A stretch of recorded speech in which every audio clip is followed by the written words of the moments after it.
I'm Julie Barkey with this Senate update. A series of proposals addressing the needs of Greater Minnesota are making their way through the Senate. Many of those are the result of work done by the Senate Rural Task Force.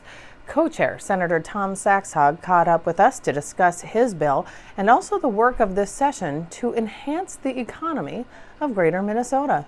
First of all, why don't we begin with what you consider some of those key issues to be and whether you think this is the year?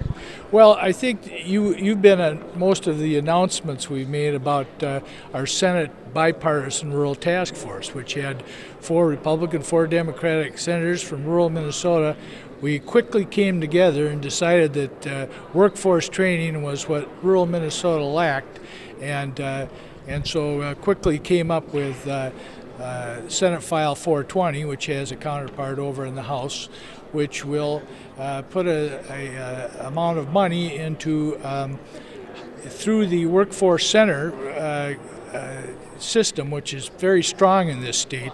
We'll put career counselors with them who can go into high schools where we're dreadfully short of counselors and counsel on careers. And we think that this will help rural Minnesota, where we feel that we have businesses who have jobs to offer but don't have trained personnel. So we want to make sure that our kids know that they can stay in rural Minnesota and get a good job, and we can stop some of the out-migration that's going to the metropolitan area. So that's one. And there were several others that were identified. We had housing, and a lot of the concerns are addressed in the governor's budget and supplemental budget as well. So does this signal to you that this is the year for rural Minnesota? Rural Minnesota, I think, is yes. I do think that rural Minnesota is coming to grips with the fact that they need to do something. We have a very strong state, a very strong economy, but there's some things that we can do to make it easier on our people in rural Minnesota. 2 other ones that I'm thinking of. I've got a bill called my Transportation Sparsity Bill, which deals with education, but it really deals with northern Minnesota schools, who are the most sparse in the state of Minnesota, the Bemidji's, the Red Lakes, the St. Louis counties, and putting some money into those schools so they don't have to run their transportation systems in the deficit.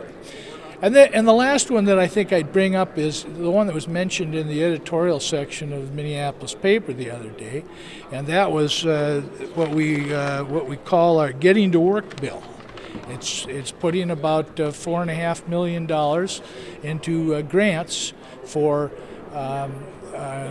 organizations who will get together and get transportation to families that can't afford it so they can get to work.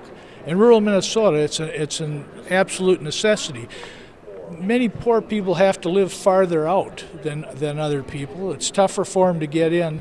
This is an absolute must if we're going to have a workforce. Senator, my last question for you. With such a big focus on Greater Minnesota, the majority leadership in both the House and Senate represent Greater Minnesota. Any concern that the metro area could suffer ultimately because of all of the focus shifted? No, I really don't. I really believe that the metropolitan area of Minnesota is one of the strongest economic engines in the whole United States. That our rural area, with its emphasis on natural resources, whether it be farming, wood products industry, mining, or just natural resources through tourism, is strong too. But the metropolitan area benefits a lot from what the rural area brings in, whether it's agribusiness or the Mall of America and tourism or whatever. So, in answer to your question, absolutely not. And I think the statistics prove that out pretty dramatically.